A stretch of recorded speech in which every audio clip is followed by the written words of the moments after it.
A pot of water still boiling on the stove. Macaroni on the counter. 2 children gone. No forced entry recorded. No screams reported.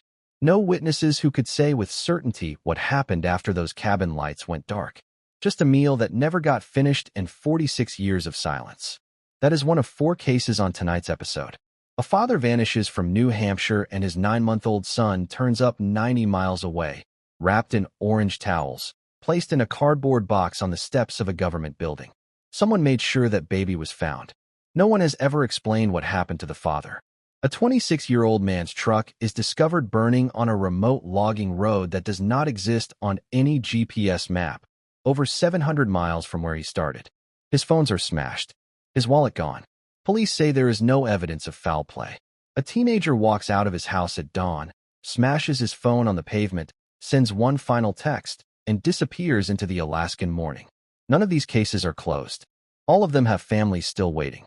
Before we go further, the cases tonight involve missing children and adults under deeply suspicious circumstances.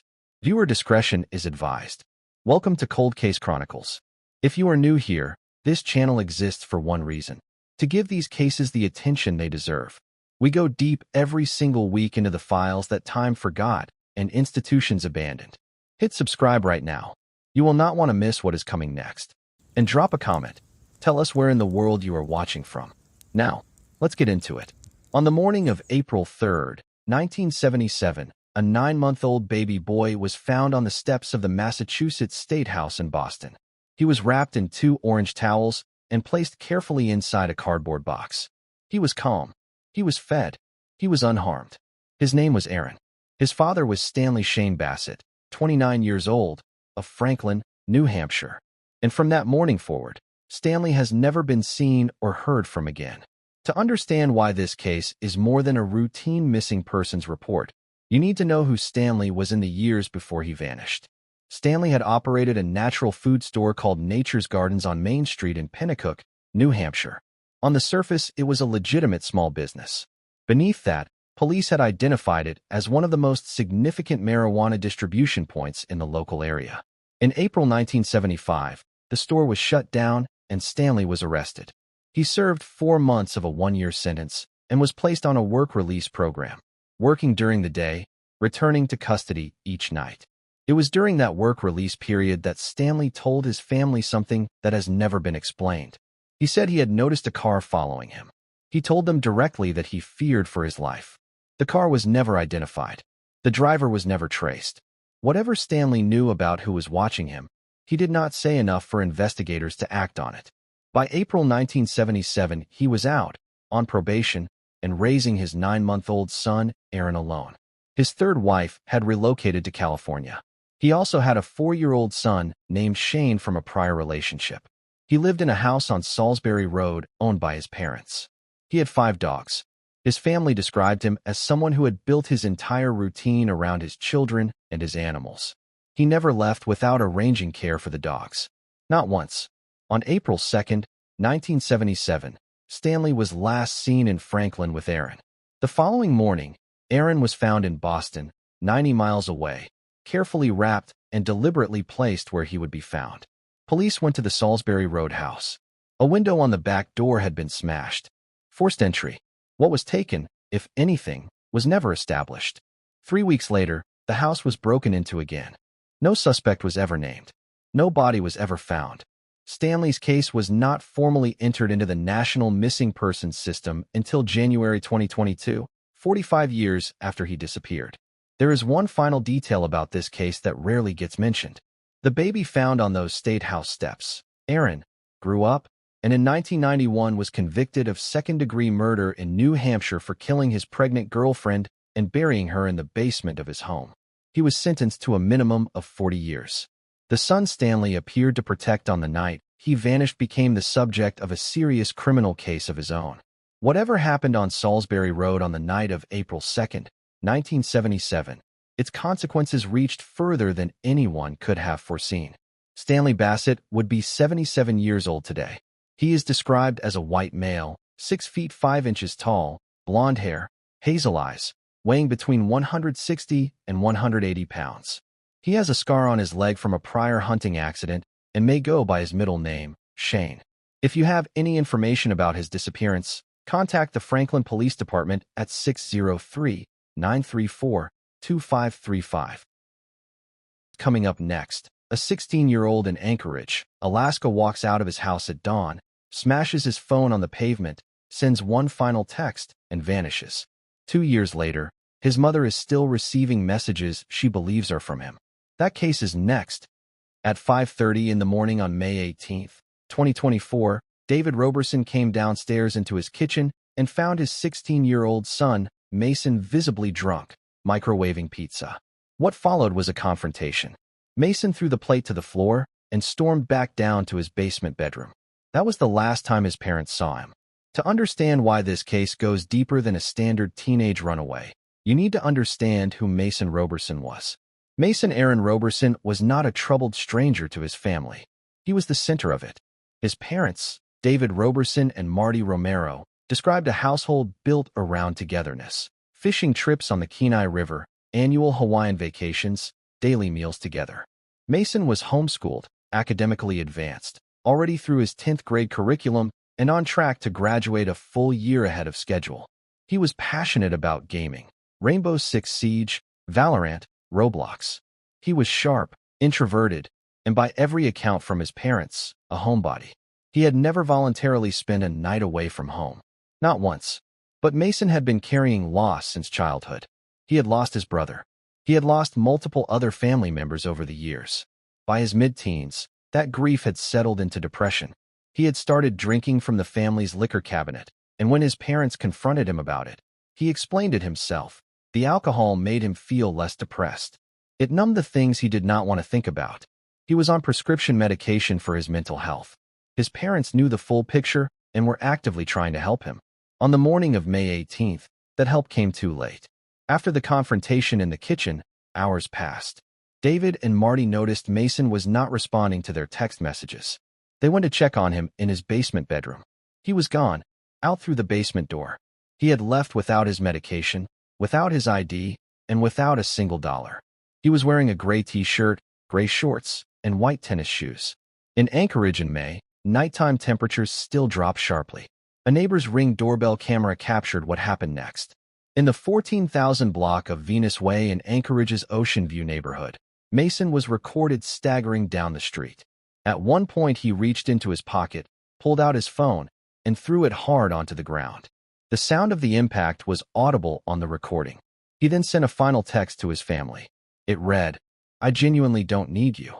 His phone was recovered from the exact spot where he broke it. Mason was never seen again. Anchorage police classified the case as a runaway, standard procedure for anyone under 17 without evidence of a known abduction. In 2023 alone, 325 children under the age of 17 were reported missing in Anchorage.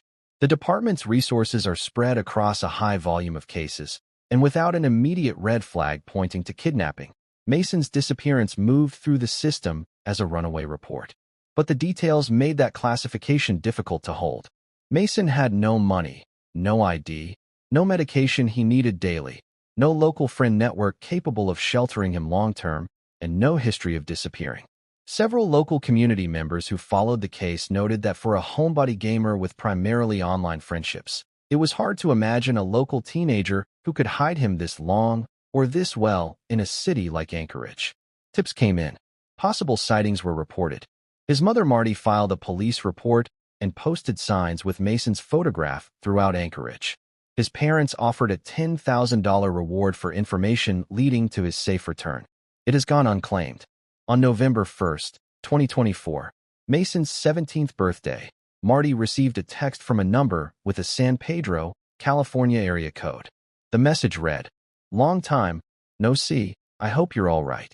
His family confirmed that phrasing was something Mason used regularly. When Marty replied, there was no response. On Mother's Day 2025, a second message arrived from a different number. It simply said, "Hi there, I hope you're doing something fun today." Again, silence when Marty wrote back. His parents believe both messages were genuinely from Mason. Their reasoning is straightforward.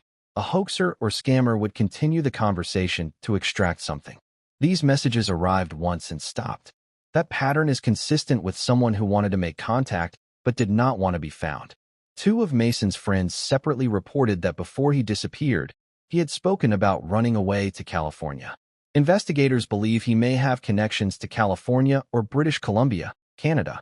In 2025, the case was featured on the national television program On Patrol, live on the Reels network, working in partnership with the National Center for Missing and Exploited Children.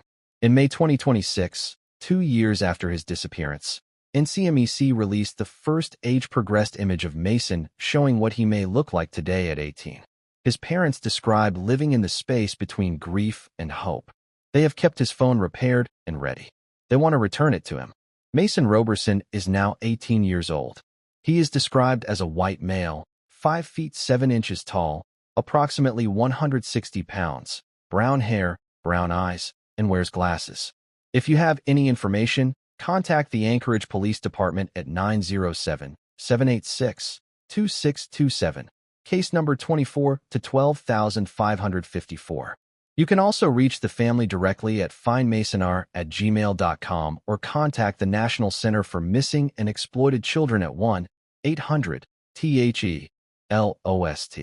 2 cases down, 2 to go. And the next one has been unsolved for 46 years. 2 children, 1 broken-down cabin in rural Alaska, and a night that has never been fully explained. Stay with us, asterisk. You are halfway through tonight's episode and you are still here, which means you already know what this channel is about. We do not do surface level. We do not do headlines. We go into the files, we stay in the files, and we do not leave until the full picture is on the table. If you have not subscribed yet, do it right now. Every week on Cold Case Chronicles, we bring you cases exactly like these, deep, detailed, and told the way the families who lived through them deserve. Share this video too. Somewhere out there, someone knows something about one of these cases. Your share might be the one that reaches them. The next case has been unsolved since 1978. 2 children, 1 night, 0 answers. Let's go. Sterling, Alaska sits on the Kenai Peninsula, 136 miles south of Anchorage. In 1978, it was the kind of small, rural community where neighbors knew each other by name, children walked between houses freely, and crime was not something most residents thought about at night. On the night of September 4, 1978, that changed. 13-year-old Scott Fandel and his 8-year-old sister Amy vanished from their family cabin and have never been found. No bodies, no confirmed witnesses, no charges ever filed. Just a boiling pot of water, an unfinished meal, and 46 years of unanswered questions. Scott Curtis Fandel was 13. Brown hair, blue eyes, 4 feet 11 inches, 74 pounds. His family remembered him as a prankster, clever, outdoor-loving, passionate about motorcycles. His younger sister Amy Lee Fandel was 8. Blonde hair, brown eyes, 4 feet tall, 52 pounds. Quiet where Scott was loud, kind where he was mischievous. She loved animals. They were close in the way siblings in isolated communities often are, walking to school together every morning with the Lupton children next door, spending evenings between each other's houses. Their mother was Margaret Fandel. She had recently gone through a bitter divorce from Roger Fandel, Amy's biological father and Scott's stepfather. Roger had relocated to Arizona in January 1978, 9 months before the children disappeared. Margaret's sister Kathy Schonfelder had come to stay with the family in Sterling. Margaret's brother Terry Schonfelder remained a figure in the family's wider circle and would become increasingly prominent as the investigation developed over the following decades. The family's 2-bedroom cabin sat off Scout Lake Loop Road, roughly half a mile from Sterling Highway, surrounded by dense woodland. One detail about that cabin matters more than almost anything else in this case. The front door lock did not work. There was a single streetlight outside. Anyone who wanted to get in could. That evening, Margaret and Kathy took Scott and Amy to Good Time Charlie's, a local bar and restaurant in Sterling where the children played arcade games while the women socialized. Around 10 p.m., Margaret drove both children back to the cabin and left again with Kathy to drive to Kenai to meet a friend. After being dropped off, Scott and Amy did not stay inside. They walked next door to the Lupton house, where Nancy and Bill Lupton were home with their own children. The two families were close. The Fandel and Lupton children walked to school together every day. That evening, Scott and Amy played at the Luptons for a while before Nancy and Bill sent them home. They were being too loud. A neighbor driving past the Fandel cabin noted that the lights were on at approximately 11:45 p.m. That is the last confirmed evidence that Scott and Amy were inside. Margaret and Kathy never found their friend in Kenai. They visited two local establishments, Larry's Club and the Rainbow Bar, before returning to the cabin between 2 and 3 a.m. The cabin was completely dark. Both children were known to be afraid of the dark, so an unlit house at that hour was immediately unusual. In the kitchen, they found the pot of water still boiling on the stove. A box of macaroni sat on the counter. An open tin of tomatoes beside it. Scott had been making a late-night meal. Something had interrupted him mid-preparation. Margaret and Kathy assumed the children had gone back to sleep at the Luptons. They went to bed. Margaret left for work at 8:30 the following morning. Kathy slept until midday, assuming the children had gone to school. It was only when the Lupton children arrived after school that afternoon, asking where Scott and Amy were, that Kathy realized neither child had attended school that day. Neither had stayed with the Luptons. Their beds had not been slept in. Margaret became panicked and contacted the Alaska State Troopers at 5:14 p.m. on September 5th. By that point, the children had been missing for at least 14 hours, possibly longer. Troopers launched an extensive response. The surrounding forest was searched on foot and with scent dogs. Local ferries were checked, and the Royal Canadian Mounted Police were alerted to watch for anyone crossing the border with children matching Scott and Amy's descriptions. Hundreds of leads were pursued in the weeks and months that followed. Bullet casings were found outside the Fandel cabin. Investigators could not establish whether they were old or new, or whether they had any connection to the disappearance of the children. They remain unexplained to this day. No trace of Scott or Amy was found anywhere. One witness reported seeing a black sedan speeding on the road near the Fandel cabin on the night of the disappearance. An Alaska State Trooper followed up the lead and traced the sedan to two carnival workers from the Alaska State Fair. The carnival workers were casual acquaintances of the Fandels. Margaret had allowed them to stay overnight at the cabin once in late August. When questioned, the men said they had driven through the area that night to collect their paychecks, had considered stopping by to visit, but decided against it. They claimed they had passed the cabin after the children were already gone. The witness who reported the black sedan later acknowledged they may have been mistaken about which night the sighting took place. Investigators eventually moved away from the carnival workers as suspects, though no official explanation for that decision was ever made public. Perhaps it was due to a lack of physical evidence linking them to the presumed abduction. It was also speculated that someone at Good Time Charlie's may have overheard that Scott and Amy would be home alone that evening, sparking the theory that the children had been targeted for abduction. This was never proven, and no suspect was identified through this angle. Investigators tapped Margaret's phone to see if she would say anything incriminating. She did not. Roger Fandel flew back from Arizona and cooperated with the search and investigation. Over time, police concluded he was not involved in the disappearance. But suspicion among family members was not so easily resolved. Margaret's brother Terry Schoenfelder has always maintained that Roger knows more than he has said. Despite this, police never found any evidence tying Roger to the case. Roger, in turn, voiced suspicions about his own Uncle Herman. Investigators took that seriously enough to excavate Herman's yard. Nothing was found. Herman denied any involvement. Years after the disappearance, a woman who had been Roger's girlfriend in 1978 approached one of his family members with a specific offer. For $5,000, she would reveal the truth about what had happened to Scott and Amy. Nothing came of this offer. Whatever she knew, or claimed to know, has never been disclosed. That offer has never been satisfactorily explained and remains one of the most troubling loose ends in the entire case.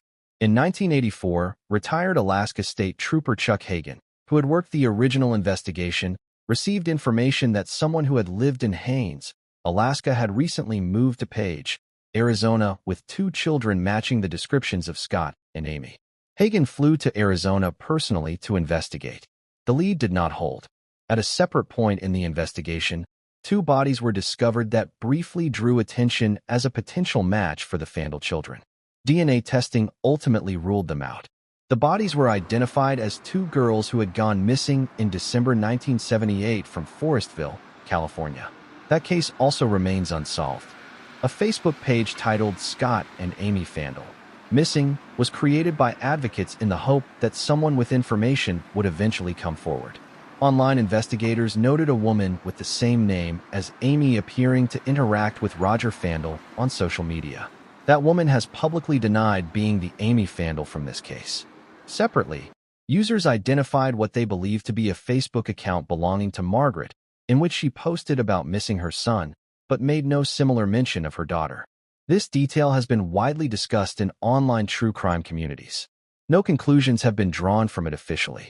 Margaret's brother Terry has maintained for decades that Amy is still alive, living in either Alaska, California, or Montana, and that Scott was killed shortly after both children were taken.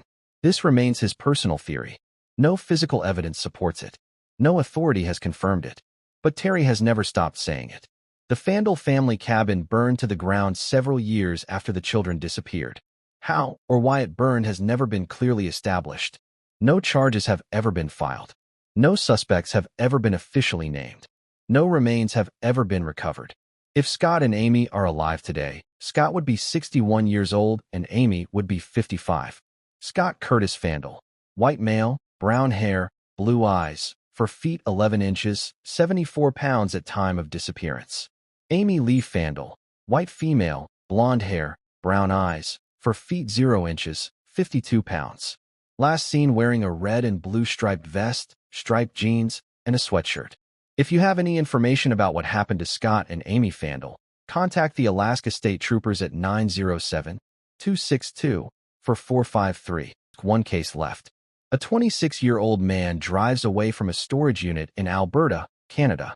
6 days later, his truck turns up burned on a remote logging road over 700 miles away, on a road that does not appear on any GPS map.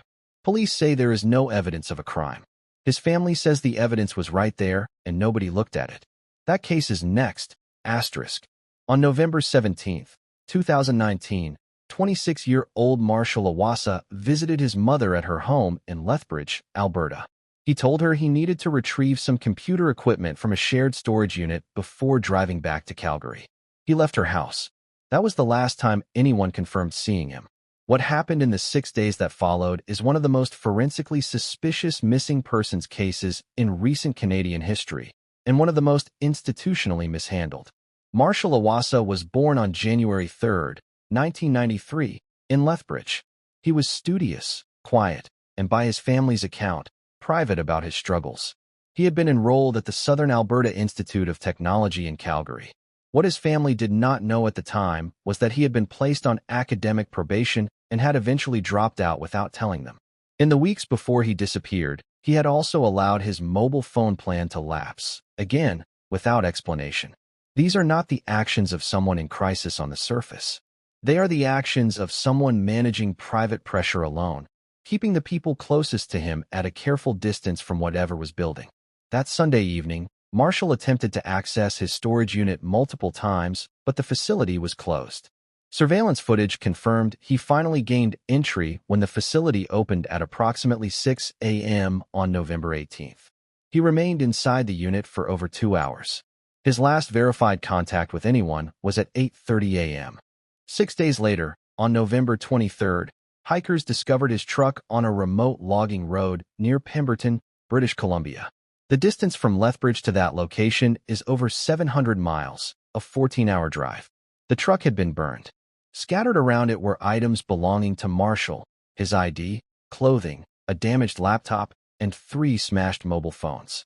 Also found at the scene were items that did not belong to him at all, gaming console shells stripped of any usable internal components. Several parts of the truck itself were physically missing. First, the logging road near Pemberton does not appear on GPS navigation systems. Reaching it requires specific, prior knowledge of the area. Marshal had no known ties to Pemberton. He had never been there. Second, the hikers who found the truck could not immediately report their discovery. The area had no cell phone reception. By the time they were able to make contact, and by the time RCMP could physically attend the scene, it was November 25th. 7 days had passed since Marshal was last heard from. It was only at this point that his family realized he was missing at all. A private investigator subsequently confirmed what the physical evidence already suggested. The fire was deliberate arson. The truck did not catch fire due to a mechanical fault or an electrical problem. It was intentionally set alight. Despite confirmed arson at the scene, the Lethbridge Police Service declined to classify the case as a criminal matter. Their official stated position was that there was no credible, corroborated, or compelling evidence to suggest foul play or that the matter was criminal in nature. The consequences of that decision were severe and irreversible. Without a criminal classification, investigators never formally processed the scene for fingerprints or DNA. Marshal's family, led publicly by his sister Paige Fogan, attempted to gather CCTV footage from fuel stations along the route between Lethbridge and Pemberton, footage that could have shown who was driving the truck during those 6 missing days. The station owners declined to hand over recordings without a formal police request. That request was never made. The window for that footage has permanently closed. In August 2020, Paige and the family launched a public petition calling for the case to be reclassified as a criminal investigation. It was unsuccessful. Then came the detail that Marshal's family described as devastating. The burned-out truck, the single most significant piece of physical evidence in the entire case, was eventually dismantled and sent to a landfill. Whatever it may have held in terms of fingerprints, DNA, trace evidence, or forensic information is gone. Permanently and irretrievably gone. Marshal's bank accounts have never been accessed since the day he disappeared. Among his belongings that were never recovered, not at the scene, not anywhere, were his contact lenses, contact solution, backpack, Samsung laptop, wallet, and his Samsung Galaxy S6 phone. In November 2022, 3 years after his disappearance, a vigil was held in Lethbridge. Paige Fogan has continued to keep her brother's name visible through social media and sustained public advocacy, refusing to allow the absence of a criminal classification to become the final word on his case. Marshal Iwaasa would be 32 years old today. He is described as a male with curly brown hair and brown eyes, 5 feet 11 inches tall. If you have any information about what happened to Marshal, contact the Lethbridge Police Service at 403-328-4444. 4 cases. For families. And not one closed file among them.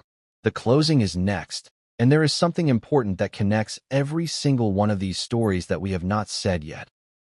We started this episode with a boiling pot of water and 2 missing children. We ended here, 4 cases, 4 families, and not a single closed file between them. What connects every case tonight is not just the absence of answers. It is the absence of adequate attention. A man whose fear was never investigated. A teenager whose disappearance was filed as a runaway. 2 children left in a cabin with a broken lock while the adults went out. A burned truck on a road that does not exist on any map, and nobody processed the scene. These cases did not go cold because there was nothing to find. They went cold because not enough people were looking. That is why this channel exists. If you have information on any of these 4 cases, the contact numbers are in this video and in the description below. Tips matter. Cold cases get solved because someone who knew something finally decided to say it out loud. If this episode held your attention from beginning to end, you already know what Cold Case Chronicles is about. Subscribe right now, not because we asked, but because these families deserve an audience that keeps showing up. Every single week we go back into the files.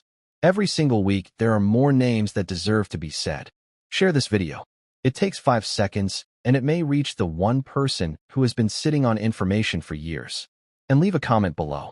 Your theories, your questions, your reactions. We read every single one. The conversation in the comments on this channel is one of the best on YouTube, and that is entirely because of the people watching. Stay sharp, stay curious, and we will see you in the next one.